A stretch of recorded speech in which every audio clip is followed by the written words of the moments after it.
my motto is being a winner is not only achieving and breaking records, but by making good decisions in one's daily life.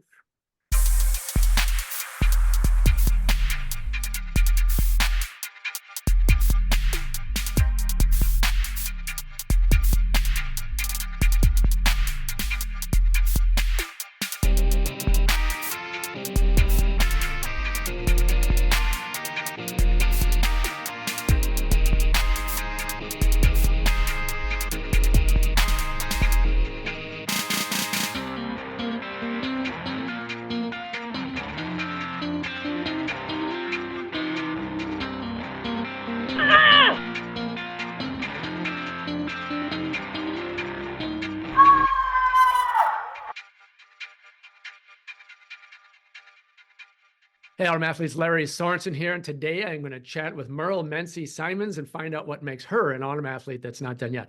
Remember, if you enjoy our content, please like, subscribe, and ding that bell for notifications. All right, let's begin. Myrle, thanks so much for joining us today. Why don't you start us off with a little introduction? Okay, my name is Myrle Mensey Symonds. I am a master's thrower, age 75, just turned 75. I have a very supportive husband, one sister, one brother, one son, and two grandkids. And I have been throwing for about 25 years, and I am very happy at where I am now in my athletic career. All right, well, great to meet you. Speaking of throwing for 25 years, before we talk about what you're doing now, because you've got some great accomplishments to talk about, I'd like to get a little bit of history. So take us way back and give us some highlights of other activities that you participated in your athletic career. Having been before Title IX, which we all know there was very little athletic activities for females, and especially in the Midwest. But I always stayed active. I played volleyball, I played basketball, I rode on a road bike riding team. And just did some 5Ks and 10Ks. And when I turned 50, the Senior Olympics dropped their age group to 55. And it was 55 and they dropped it to 50. And I said, oh, well, maybe I'll go and try to run. And I ran hurdles and sprints, ruptured my Achilles at age 52, recovered for that, and just ended up being a thrower. Threw the shot put at a track team, a youth track team, when I was in high school. So I went back to doing that. Throughout that time, whether it was in the younger years or, when you got to that point where you could join the Masters, was there any specific person or thing that inspired you to do that? I wanted to stay active, and I've always been a go-getter. And so I just went out, and once I started, Michelle Carter really ended up being one of my inspirations in the shot put. And at my first World Championship in 2005, I won the gold medal in the shot put, and I was age 55. And what a recovery from Achilles surgery and all. And that kind of started my master's career of really throwing everything. Okay, we're going to talk more about all the stuff you throw around in just a little bit, but you mentioned your Achilles. Tell us maybe a little bit more about that, and then have you had any other setbacks along the way that you've overcome?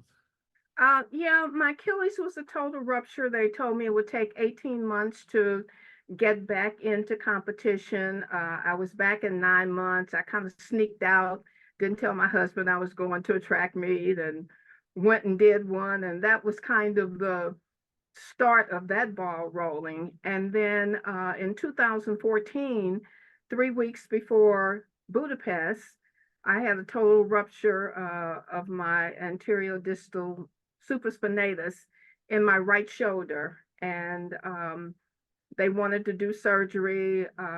My sports medicine doctor, Dr. Connie Hayes, who's been my sports medicine doctor for 15 years, told me she could rehab me to 90%, 95%. If I did surgery, I would get 90% and I'd be out for who knows how long.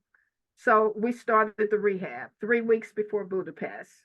And I went and set a world record, which still stands. I was age 65. The record is still there, indoor Budapest. So that was very, very exciting. She went with me, matter of fact, to make sure that the shoulder held up and everything. First of all, we're glad you've got through all of your setbacks. But now it's time for you to kind of give us an idea of how good you are. We know you're good because you got at least one world record, but we'd kind of like to know a little bit more. So give us, and I know it's a long list, and we'll put all of your records and accomplishments in the description below, but give us the highlights of some of your personal accomplishments. I think when I first started throwing, there were a lot of women that had been throwing who inspired me, Mary Hartzler.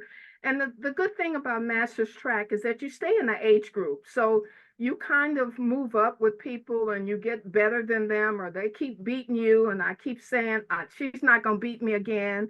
And so there have been Italy, was another world championship, but Sacramento was a world championship. And some of the world athletes that I had competed against, it was a good feeling to be able to come back 2 years later and beat some of them. So there's some pictures I have of me on the medal stand where I'm number 2 or number 3, and the person that was number 1 is now number 2 or number 3. And so those accomplishments along the way has just been unbelievable to me. You mentioned the one world record. How many world records do you have now? Gosh, I really wish I knew for sure. I kind of looked up, and I still hold some in the 65, quite a few in the 70s. Of course, this year I've set 5 world records and 9 American records. So I'm excited that I still have some in the 65. So there's some women that will come behind me that will be inspired to break my records. I think we're all a little inspired by the fact that you don't even know how many world records you have. When you have that many world records, that's pretty good when you lose track of them. All right. So obviously great success. You've had great success so far this year. What's on the horizon for you? Do you have any up and coming meets or particular goals that you're looking for? Just tell us what does the future hold for Myrle? Well, last year I took up a new sport, Scottish Highland Games.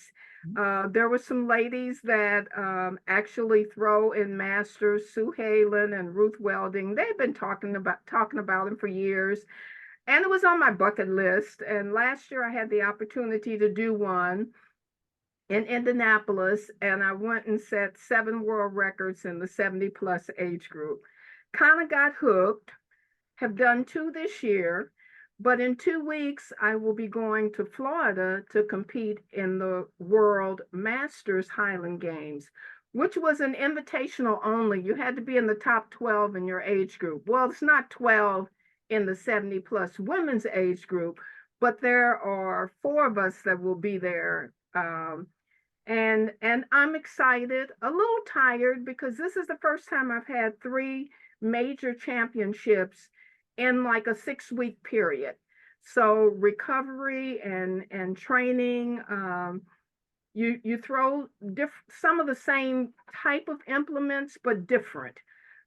Stones, cavers, sheaths over the bar, and so it was different, but it was fun. So I am training for that now. I never mix the 2 seasons together. So I don't do Highland Games and track and field at the same time. A lot of people do, but I don't. Okay. So my track and field season is over, and it's now time to spend these next couple of weeks getting ready for the World Championship in in Florida. That's a great segue to my next question, because obviously with all the world records and the success you've had, we all want to know how you do it so that we can emulate you. So obviously you just talked about splitting your season. So I don't know what the differences are in your training, but fill us in on your overall training from, cardiovascular work to weight training to explosion stuff, whatever it is you do. Just kind of give us an all-encompassing look into how you train and if you train differently during the track season or the Highland season? Well, the biggest thing is that I have had the same team Mensey for 15 years. So I have Dr. Connie Hayes, sports medicine, Ricardo Bonner, my strength and conditioning, and my shot put coach, Dominique, who's my massage therapist. And what I do is I train 6 days a week. I have 2 days of strength and conditioning, 2 days of throwing, a day of cardio, and the third day that I lift and kind of throw. Basically, what my sports medicine doctor has had me work on is functional ability. So the goal is to get me to be able to do a functional squat. And so when I tell people that, they're like, "Oh, you can't do that?" I was like, "Nope. You seen those little babies? They just squat down all the way down with their butt almost to the floor, feet flat." But I have made such strides in that, and I think that's what's been so beneficial in my throws, is working on functional activities. And you're tall, right? So that probably adds a little bit to it because you're what, 5'10", 5'11", Yes, something like that? 5'10". Yeah. Yes. 5'10", and knees are kind of, but I'm in the office with Dr. Hayes in season 1 to 2 times a week, out of season 2 times a month. So it's not like I'm just walking away from taking care of the body. You have to take care of the body, and you have to eat healthy. I'm on low or no sugar eating plans. I really eat healthy and clean. Um, and so I think that has attributed to my success of this year and all along. So you mentioned something about the Highland Games. Tell us a little bit more about what that is. Okay, it is an event where you throw things, of course, but you have to wear a kilt. And you throw stones that are shaped. You throw them like a shot put, but it's a stone that could be shaped any kind of way. There's a caber, which I call a telephone pole, and you have to pick it up and flip it. Well, okay, in order to get it off the ground, you kind of got to get to that functional squat kind of thing. And so I have not been able to flip it yet, but I have gotten it off the ground. So my goal is to try to flip it. I tried, but I haven't been able to. And so that's my goal. But you throw the hammer, which is a different hammer than we throw. You can't spin with it. You just wind it and release it. It's a ball on a long pole. The weight is a different shape weight. You can turn with that. The sheath is like a pitchfork. You stick it in a bale of hay and you throw it over a bar. And the weight over the bar is the same thing. It's the weight, but you throw it over a bar.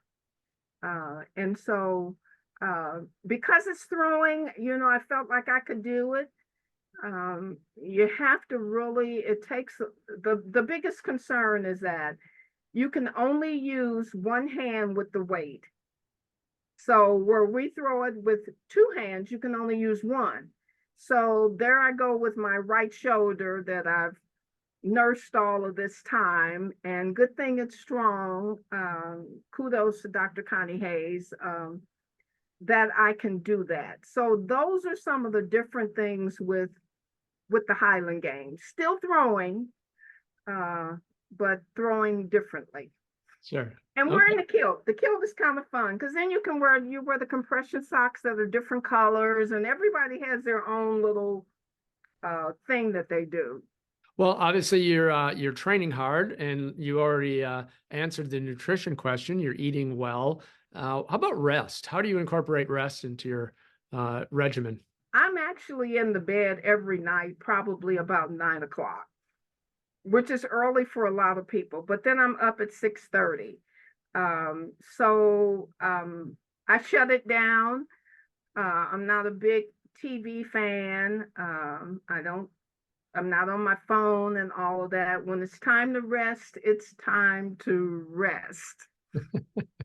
I'm going to go back to training once just a little bit because I want to know, with a thrower, I want to know a little more detail about what kind of lifting you do. I mean, do you do a lot of focus on certain parts of the body? And do you go heavy or do you go lighter stuff with more explosion? Tell us a little more detail about how you lift. Well, basically, we do probably more upper body than lower body in one respect because one of my knees was kind of bothering me. But we do a lot of explosive lifts, chest press. I don't do. It's interesting. I haven't done any deadlifts, which is kind of interesting. But we do a lot of upper body, a lot of I want to call it flexibility kind of things because you can be strong, but if you're not flexible, that doesn't help you in the rotational part of throwing. Mhm. So my lifting regimen is a lot different than probably the average Mhm. lift, thrower. Yeah. And a And lot is based on my age too. So what I used to lift at 65, I'm lifting in a different way at 75. yeah. Still pretty strong though. Given the throwing and particularly events like the hammer throw, for instance, but potentially even the shot put, um, how do you work on your balance? So some of those, you're spinning and twisting. Even in the Highland games, some people, they spin when they throw. I mean, I Right. guess the question would be, do you spin with some of those? And if you do, how do you work on that balance? Well, part of that balance comes from the functional exercises too. But I remember when I set the world record in Budapest, it was a one turn at 16.91 meters, which is probably 55 feet. And I can still feel myself throwing that. And the official was standing in the spot that he had no idea was coming that far. And he's running out of the way. And then I went to two turns. And did two turns help? Yes and no. And I'm looking at that video. I've looked back at that video and I've kind of decided maybe I'll go back to a one turn. One of the things I can say is at 75, the weights of the implements went down. So everybody is saying, oh, they're lighter. You should be able to throw them further. And I remember when I said, when I get 75, I'll be able to throw those toys. Well, it's not really that easy because they are so light that it's more technical than strength. You can't muscle a 4-pound hammer because there's nothing to counter against. It's like throwing a tennis ball, so it's all more technical. So this year I've worked a lot more technical um, exercises and in my throwing. That's interesting. Okay. All right. So you're doing all this stuff. You're doing great. You're 75. What motivates you to keep going? I guess what motivates me to keep going is that I keep getting better. I have a trainer and that's still amazed at how I'm able to do it. And he keeps pushing me. And Dr. Connie Hayes has told me that she won't allow me to get old until I'm at least 85 or so. But I tell you what really motivates me is that my mother at 87 started throwing. She used to go to the St. Louis Senior Olympics, the Missouri State Senior Olympics with me. And one day we went and I looked in the record book and I said, Mama, the record for the shot put is 9 feet for somebody 85. You ought to be able to throw that. She was going to the wide 3 times a week in good shape. And she said, okay. And it was one of those meets you could register that day. And it just kind of blew me away. And so as a coach and trainer, I gave her 2 minutes. She went out there. She threw the first time. She threw like 8 feet. And then she threw again. I said, Mama, all you got to do is grunt. And she did, and she threw like 11 feet. And then from then to 90, every year, two, 2 months before the meet, we trained. She loved the javelin. She threw all 5 implements, and to this day, and she still holds all the records for the women 90. So she always told me you can be and do whatever you want to be if you just put the effort in. And so she's kind of my inspiration. If you could turn back time a little bit, would you have done anything different in regards to your athletic career? I'm pretty satisfied with where I am with my training. One of the things that's really super important to me is my foundation, Throwing and Growing, which is a 501c3 foundation for girls where we teach enrichment programs, educational programs, and we teach them how to throw. And we've had over 40 girls get full scholarships academically and athletically to college. And so that is so important to me. We do winter throws camp, we do after school camps, we do summer camps, and they look at me and they don't even try to beat me. I guess that's the part that really kind of disappoints me, is that they look at me and say, "Oh, you're a professional." And I say, "But I'm 50 years older, more than 50 years older than you. When I was a kid, I wouldn't let anybody 50 years older than me beat me at anything." But they're kind of content with that. So, I wish I could inspire them to say, "Oh, she's not gonna beat me again," like I did, which is how I got better. Yeah. How I speeded up my training and all, is that I said, "Oh, I'm going to win that meet next time. I'm going to win that world championship next time. And I'm going to do what it takes to do it." Tell us what your secret sauce is, and what, if you could bottle it, what the ingredients to that secret sauce would be. Eat right, proper rest, and exercise. Mhm. I mean, it's just important to exercise. I also do a senior fitness class. I mean, you have to keep moving. And that's what I tell everybody. You got to keep moving. And so what you put in your body, what you fuel your body with, fuels your mind and your body. And I just try to emphasize eating healthy, exercising, and thanking God every day for another day. Because at 75, did I ever think I would be at this point in my life? No, I didn't know where I would be. Because when I was younger, and you thought of somebody being 75, they weren't a rocker. It was over the hill. They weren't running all over the country, still competing, trying to break records. And that's what motivates me, is that there's always a record out there for me to get. And there are some still. And I'm going to put my money on that. You're going to get them for sure. Okay. Well, Myrle, thanks so much for joining us today. We really appreciate you telling us what makes you an autumn athlete that's not done yet. I'd like to wrap up here by just giving you the floor to give us some final thoughts. I am so happy about my 2024 season. And I think what culminated it was receiving the USA Track and Field Masters 2024 Female Thrower of the Year award. I won that award in 2013, but at that time they didn't have a male or female. It was just one, and it was the Thrower of the Year. So that was beating out male and female.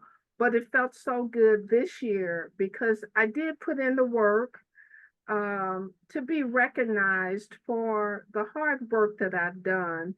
And I hope I inspire younger women and older women to continue to throw. There's one lady that I met and I'll tell you the story real quick, in Sweden, who I've been trying to meet, Yvonne Williams, phenomenal thrower. And I've been coming along breaking some of her records. She's 86 now. And I had a chance to meet her and take a picture with her.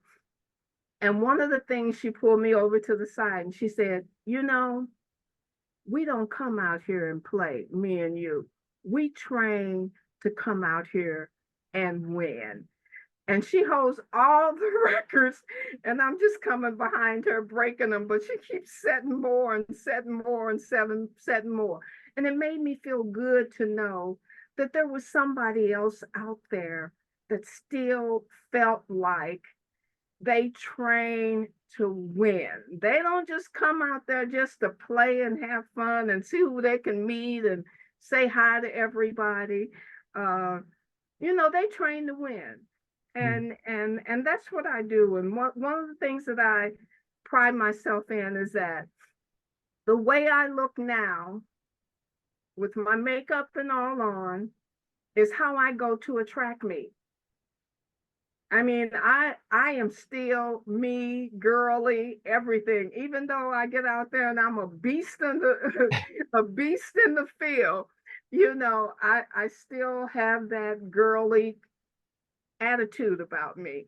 And that's what I admire, and that's what I want to try to pass on to the young girls today, is that just because you're a thrower doesn't mean that you have to be manly or whatever. You can still be girly if that's what you want to be.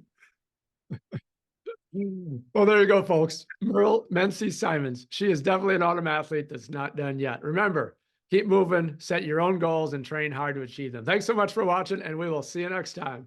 Thank you, Larry. Appreciate it.